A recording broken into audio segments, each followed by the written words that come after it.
pag-asa'y ihayag, sila'y pag-uusigin, pagsubok daranasin,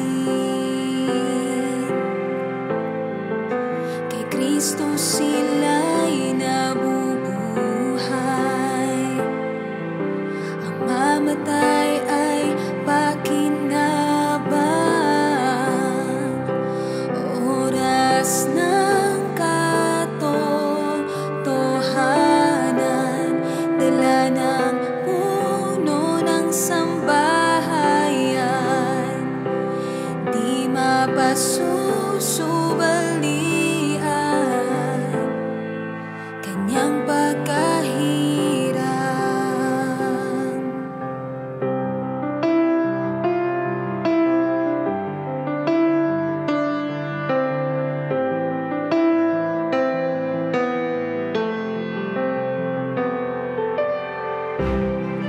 Nagtuturo ng kabanalan, pag-ibig niya sa kawan, ihahanda ang mga banal sa pagdating ng kanyang anak. Sila'y pag-uusigin,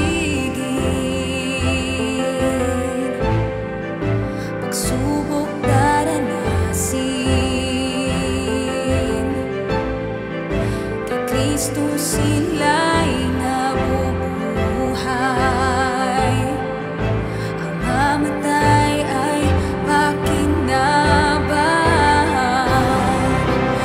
oras ng katotohanan, dala ng puno ng sambahayan, hindi mapasusubalian, kanyang pagkahirang.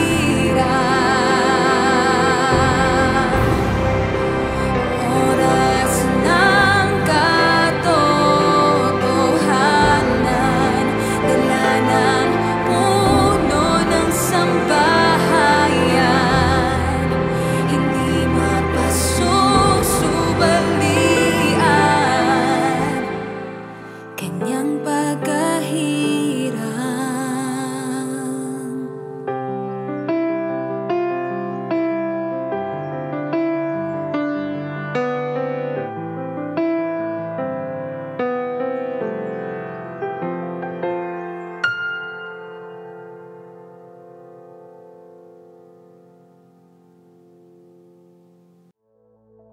Calling all Fourth Watchers, we are on a mission.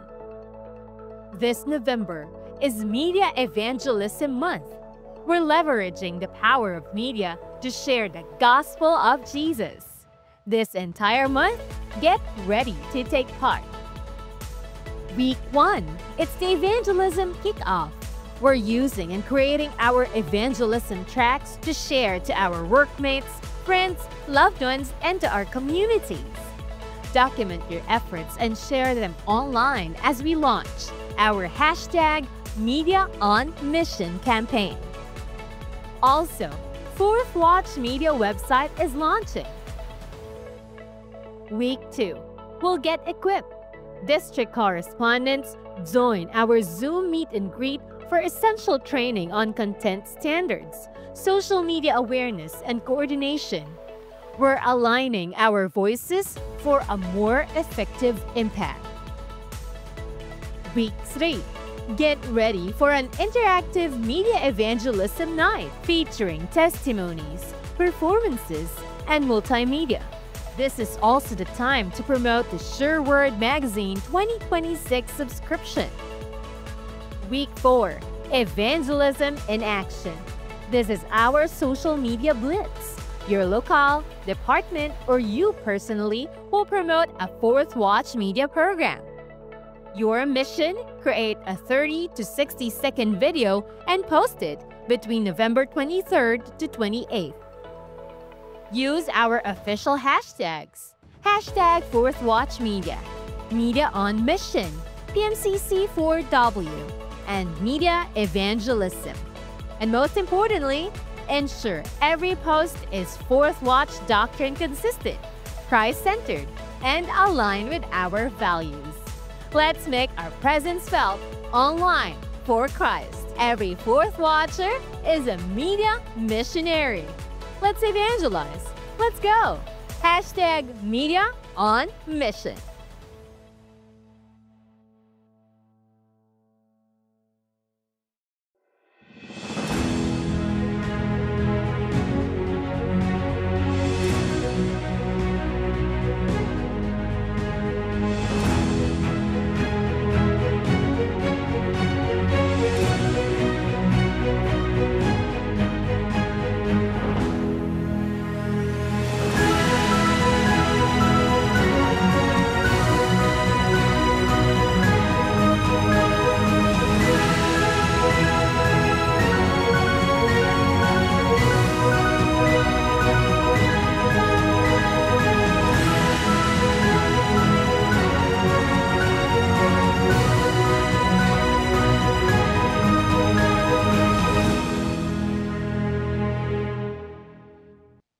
Sa dami ng mga pangangaral na ating naririnig sa panahon ngayon, marami ang nagtatanong, tama ba ang aking pananampalataya? Ayon ba ito sa itinuro ni Kristo? Isang napakahalagang tanong, sapagkat ang tunay na pananampalataya ay hindi nakabatay sa damdamin o tradisyon, kundi ayon sa dalisay na ebanghelyo ng ating Panginoon, nadala ng mga tunay na sugo. Magandang gabi po sa inyong lahat. Ako pong muli si Pastor Rod Surilla at ikinagagala kong makasama kayo dito sa Oras ng Katotohanan Classics.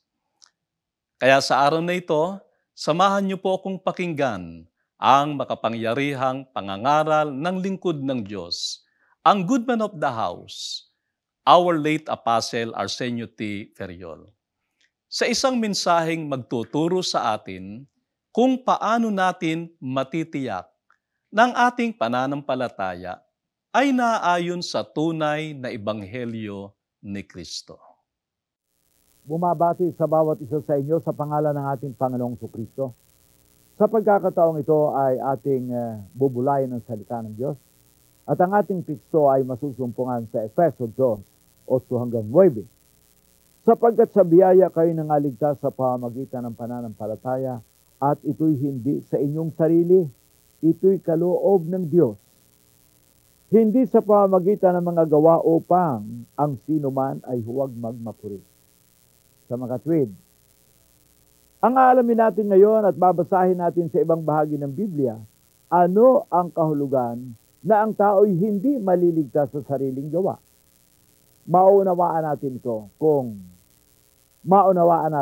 saan ba tayo naligtas.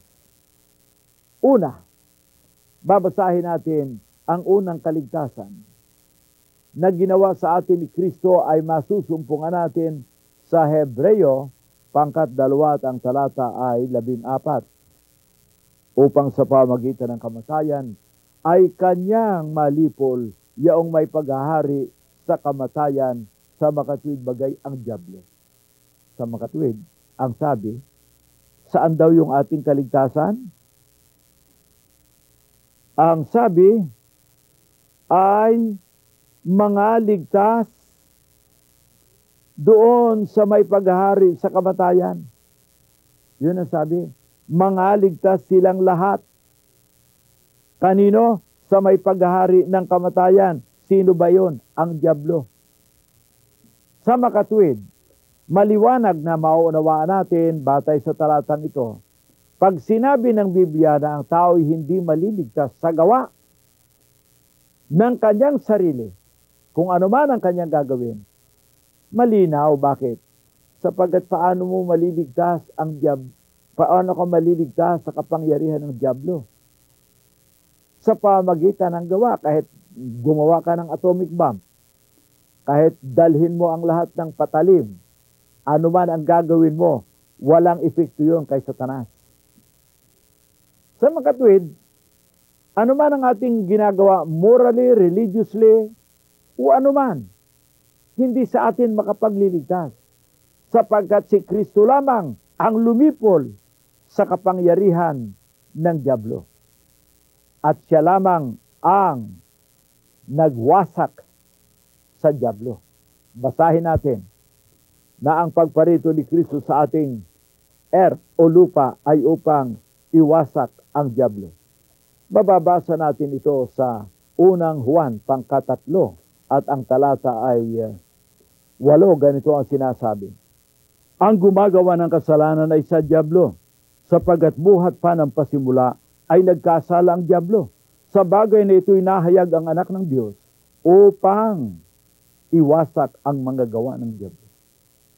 Sa mga kapatid, pag sinabi na ang isang mananampalataya kay Kristo, ang isang tagasunod o alagad ni Kristo, ay ligtas na, hindi sa gawa, ay maliwanag naman na ang nagligtas pala sa atin ay ang Kristo, Jesus, na anak ng Diyos. Siya ang nagwasak ng gawa ng dyablo at ng kapangyarihan nito sa ating mga buhay, na sa katunayan ay namamatay ang tao, and that power of death is Satan. Now when Christ came, He came to destroy the works of Satan in the lives of the believers. Kaya't maliwanag, o sino ngayon ang relihiyoso na mayroon bang ibang paniwala na siya'y magagawa ng kanyang sariling gawa, na kaya siyang iligtas kay Satanas? Ano pa ang kahulugan ng ligtas na?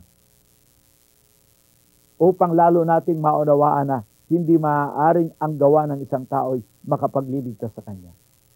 Pangalawa, yung ligtas na, wala nang kahatulan.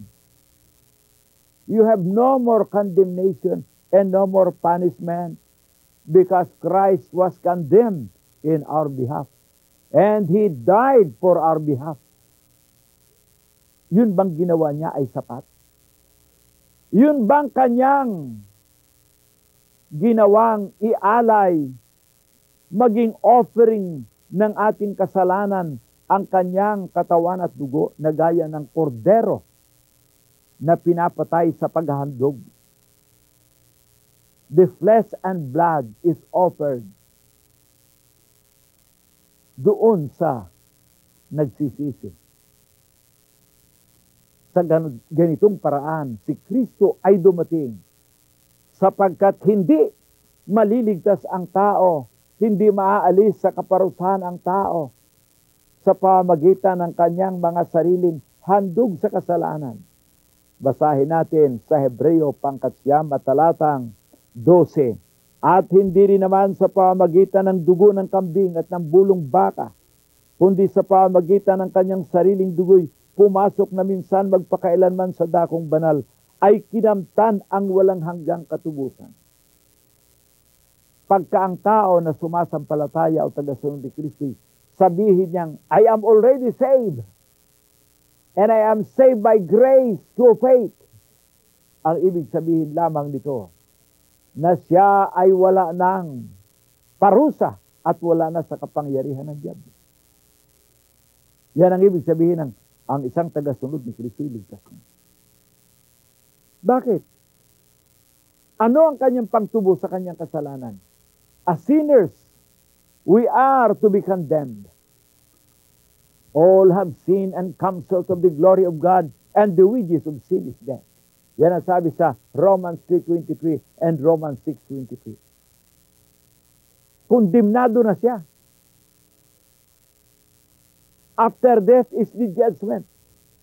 He will face the wrath of God for all his sins. Unless he be redeemed.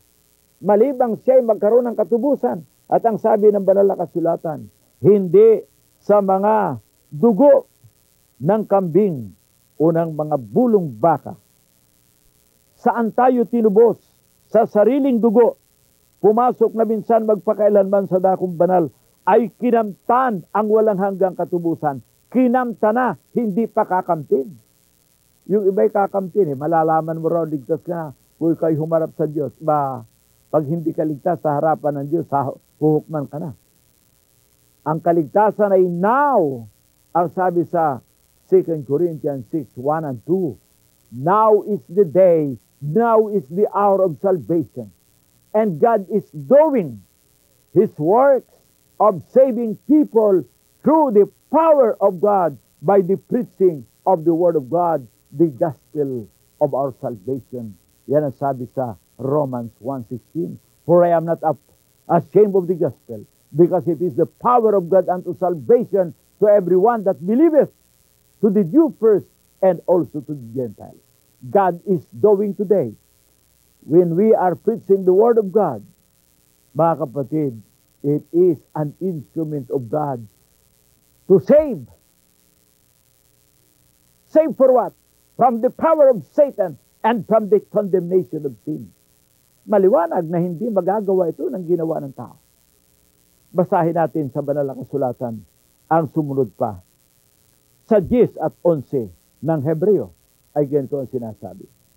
Katotohanan ang bawat saserdote na araw-araw ay nangangasiwa ng patayo at naghahandog ng madalas ng gayon ding mga hain na hindi makakaalis kailanman ng mga kasalanan. Offering for sins done by ourselves. May baka ka, merong kambing ka, ihandog mo sa harapan ng Diyos. Dalhin nyo ng pari o saserdote para ipatungkol sa iyong kasalanan. Ang sabi, it can never take away sins. Never. Now and in the days to come. Yan ang ibig sabihin ng never. From the present to the future. Ngayon, sino yung tao magsasabing, I will do this for you? Susunugin ko yung dahong mabango. Aking ilalagay yung tubig na doon ay sasawsaw ang kamay mo at ikaw ay malilinis. Anuman, all works, not by works, moral, religious, or anuman, medical, walang makakatubo sa atin. Sa makatwid, anuman ang gawin ng tao, hindi siya matutubo. Bakit? Paano mo mawawasak si Satanas sa pamamagitan ng ritual ng iyong reliyon? Paano mo mawawasak ang kapangyarihan ng Diablo sa iyong ginagawa, ibuto mo man ang kanyang kandidato? There is no substitute. That one that give us salvation is the work of God through Christ, not the work of man. Pag ang gawa ay mula sa tao, nakapaghandog ka sa Diyos ng anumang handog upang ikaw'y maligtas. Pansinin natin na kung minsan ang relihiyon sa kanyang gawaing ritual ay mayroong bayad. Dito malalaman pa natin ano ba yung gawa na hindi makapagliligtas. Basahin natin sa patutuo sa atin ng banal na kasulatan dahil si Pablo'y nangangaral sa mga hintil. Babasahin ko ito sa inyo sa mga gawa pangkat 21 mula sa talatang 20 hanggang sa talatang 24. Ganito ang sinasabi. At sila nang kanilang marinig yaon ay niluwalhati ang Diyos. At sa Kanya'y sinabi nila, nakikita mo na, kapatid, kung ilang libo-libo ang mga Hudyo na nagsisampalataya at silang lahat ay pawang masisikap sa kautusan. At nabalitaan nila tungkol sa iyo na itinuturo mo sa lahat ng mga Hudyo na nangasa mga hintil na magsihiwalay kay Moises, na sinasabi mo sa kanila na huwag tuliin ang kanilang mga anak, ni magsilakad ayon sa mga kaugalian. Ano nga ba ito? Tunay na kanilang mababalita ang dumating ka. Gawin mo nga itong sinasabi namin sa iyo. Mayroon kaming 4 na tao na may panata sa kanilang sarili. Isama mo sila, maglinis kang kasama nila at pagbayaran mo ang kanilang magugugol upang sila'y magpaahit ng kanilang mga ulo at maalaman ng lahat na walang katotohanan ang mga bagay na kanilang nababalitaan tungkol sa iyo. Kundi ikaw naman ay lumakad ng maayos na tumutupad ng kautusan. Ito palang sinasabing walang taong aariing ganap sa kautusan o gawang ayon sa kautusan sa Galatia 2:16. Ito ay mga kautusang pangritual. At ang sabi, mayroong mga Hudyong masisikap sa kautusan. Verse 20. At nabalitaan nila na itong si Pablo, hindi na tunuturong tuliin ang mga lalaking Hudyo. Hindi na kinakalang manatili sa tradisyon, matandang kaugalian, na wala namang talaga sa kautusan ng Diyos. Ay ang sabi nitong si Santiago, ngayon patunayan mong hindi totoo yung kanilang nababalitaan sa iyo. Sumama ka ngayon dito sa 4 na tao na may panata sa kanilang sarili. Kaya ang sabi, isama mo, maglinis ka, bayaran mo ang magugugol. O tiyan mo yan? Sa talatang 24. Meron palang kung ikaw ay maghahandog ng mga handog na panglinis sa kasalanan, may babayaran ka. Eh hanggang ngayon sa ating panahon, pagdating sa mga relihiyoso, may babayaran ka. Sa makatuwid, yun bang gawa ng pangrelihiyon ayon sa kaugalian at utos ng tao ay mayroong magagawa sa kasalanan at sa dyablo? Hindi na tayo ngayon magtataka kung ating marinig na hindi ayon sa gawa na ginawa nating sarili. Kasama doon ang mga ritual na ang sabi roon sa Hebreo 10:11. Bawat saserdote na tumatayo at naghahandog ng gayong mga hain patungkol sa kasalanan ay hindi makakaalis ng kasalanan. Sa makatwid, the work of the one doing offering for sins. Ano mang ritual yun, walang epekto laban kay Satanas at laban sa kasalanan. Basahin natin na ito ay pinaalis na ito ayon sa banal na kasulatan sa Kulusas, pangkat 2, at ang talata ay 20 at 1. Gaya ng huwag dumampot, ni huwag lumasap, ni huwag humipo. Lahat ng bagay na ito ay nangasisira sa paggamit ayon sa mga utos at aral ng tao. Yun bang ating ginagawa nasa kasulatan? Sa pag-aaral at pagsasaliksik ng katotohanan na siyang salita ng Diyos. Mga kapatid, tiyakin natin na yung ating ginagawa ay ayon sa banal na kasulatan, sapagkat kung hindi ka sang-ayon, masusumpungan tayong kakontra ng Diyos. Sa makatwid, hindi dapat lasapin, hindi dapat hipuin, hindi dapat damputin. Ang sabi, gaya ng huwag dumampot, huwag lumasap, huwag humipo. Ang alin? Mga aral at kaugalian ng tao. Bakit? Sapagkat bagamat ito'y parang napakaganda. Di ba? Pag nakikita natin yung mga mapuputing lalaki na napakarahan kumilos, talagang ang kanilang ginagawa ay kahanga-hanga. Kung ang pag-uusapan natin ay ganda, linis, lahat na, sila ang malapit sa Diyos. Pero ang Diyos hindi nakatingin sa ritual. Ang sabi ng Panginoon, magaling kayo sa anyo. Ngunit ang inyong mga puso'y malayo sa akin. Hindi sa Diyos talaga ang puso ko. Oo, pero pag yung sinusunod mo'y utos ng tao, iyong hinipo, dinampot, nilasap. Utos ng tao, walang kabuluhan. 2:21. Kung minsan naman tayo, lumalaban tayo sa preacher, kung ano-anong katuwiran, hindi. Sa oras ng katotohanan. Hindi ito sa tao. Salita ng Diyos ang atin ditong kinikilala. And so, we cannot be saved by our own works. Mga kapatid, gawa ng tao, ulitin ko, religiously, morally, and everything. And ngayon, maaaring sabihin natin, bakit ho? Masama bang gumawa ng mabuti? Ang gumawa ng mabuti, hindi masama kung yun ay mabuti.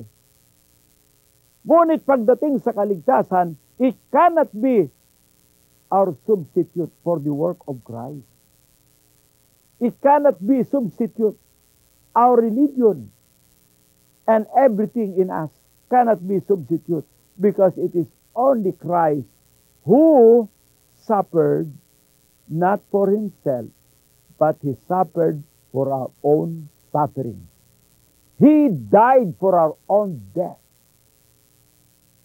And so, he is the Redeemer. Siya ang manunubos. Ano ba yung manunubos? Umako, nagbayad. Kaya siya ang ating tagapagligtas, hindi ang ating gawa. Kaya noong si Pablo'y nangangaral, he was subjected to intimidation. O itinuturo mo raw na hindi na kinakailangang tuliin, hindi na kinakailangang mag-ingat ng mga tradisyon. Delikado ka, ipakita mo roon sa templo na hindi ganun. Napilitan tuloy yung tao.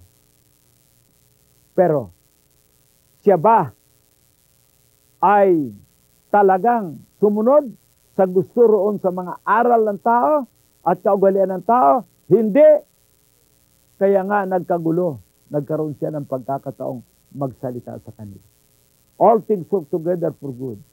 Kung si Pablo man ay pumasok sa templo at nagkunwari na siya ay kasama doon sa mga naglilinis, niloob ng Diyos pa rin na hindi siya maging gayon at tagasang-ayon sa kanilang mga gawa para sa kaligtasan.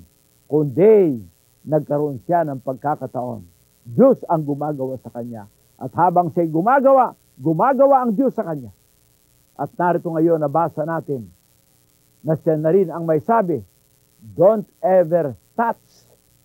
Huwag kang lalasap ni dadampot. Aral ng tao yan. Kung gagawin mo yan, that is your own works. It cannot save you. Not by works, but by grace. Ano ba yung grasya?